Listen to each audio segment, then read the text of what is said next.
The Environmental Protection Agency says that each person is responsible for about 1,600 pounds of garbage each year. Now, to put this in perspective, think of somebody that you know that weighs about 160 pounds. Now picture 10 of them, and that whole combined weight is as much as one person is responsible for in our landfills. Now, I recycle and I compost, but I can relate to the fact of it takes time to do this, and not everybody has time to recycle.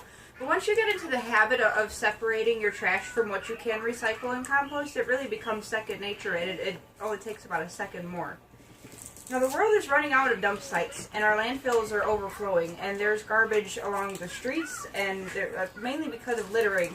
But eventually what's going to happen if people don't start recycling and reusing what we can is that the garbage that's on the side of the streets will be everywhere, and it'll be in our yards and on our sidewalks, and we can't clean it up because we can't put it anywhere.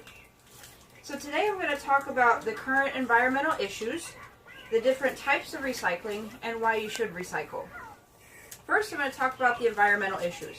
Now, there's a place in the ocean known as the garbage patch, or garbage island, and it's not an actual island, but in fact it is a collection where all the garbage in the oceans, because of the currents, are all diverging into one central location, and it's hitting and catching on this small going back to the small string of islands of the garbage in the ocean is the plastic and everything that's being dumped everywhere, and it's ending up into our oceans from the rain runoff and everything, is piling up, and it's compiling in the oceans to where even when the plastic breaks down into these tiny pieces, it doesn't completely dissolve, and it's being absorbed into the water, and the fish are eating it, the birds are eating it, and it's having a huge environmental impact. We need more recycling because the ocean issue is just a small part of a global issue of all the plastic and garbage everywhere.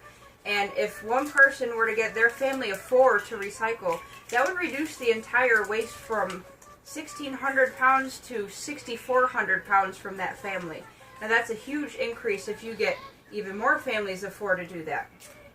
We're really running out of time to try and save our environment because the birds that are eating the plastic and the fish that are eating the plastic are getting poisoned. And what happens when those fish end up on our dining room tables is that we're inadvertently poisoning ourselves with what we just threw away a few years ago. Next, I'll talk about the different types of recycling. I'm sure you've all seen recycling bins throughout the area, but there's different colors and they all have different meanings. So the brown is for cardboard, then there's metal, aluminum, plastic, and food waste. There's also paper, but there's even e-waste and universal waste.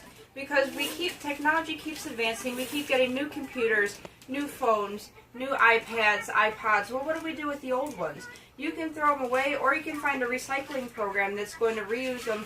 They melt them down and get the metals to them, or they reprocess them for people who could still use the technology but can't afford the new.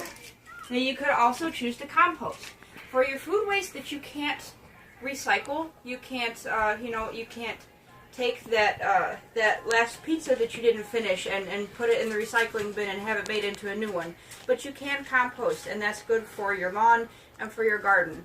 And you can compost things such as coffee grounds and tea bags. And I also have this in here from the coffee pot. What do you do when your coffee pot breaks? Well, that's plastic and glass, so you can recycle that as well. And in addition to the grounds, you can compost just about anything that's not meat or bones.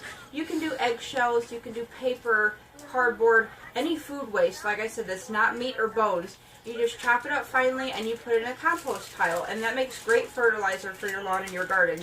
So that even further reduces the trash that you're throwing out. Now, one thing about composting is that it can do organic waste, but if you choose to use your cat or your dog excrements, I wouldn't use that fertilizer for your gardens because it does contain bacteria that can be harmful if we ingest. So just as a general rule, you should not put poop in your garden. So now, we're going to imagine the difference that recycling can make in the world. The world damage can be reduced drastically if people choose to recycle. Like I was saying, those fish that get poisoned by the plastics in the ocean end up in our table, and then we are inadvertently poisoning ourselves again. So we'll make ourselves healthier, and we'll make the environment healthier we won't be killing off so many fish. We'll be cleaning up our oceans, and even the birds that are killing themselves and their offspring by feeding them our garbage, not realizing it's not real food, is that we're changing the entire ecological system killing off entire species potentially. So if we were to decide to recycle and try to clean up after ourselves and make sure that our garbage doesn't end up in the landfills overflowing everything, we would make a huge difference for our kids to grow up and live in a cleaner, healthier world. In conclusion, I've discussed the environmental issues, the types of recycling, and why you should recycle. Now, there are recycling centers around us if you don't sign up for recycling to come and pick it up from your house. There is a recycling plant in Griffith, Valpo, and Burns Harbor, and you can take it there and actually get money for what you turn in for your recycling. So it actually profits yourself if you decide to take that time and recycle.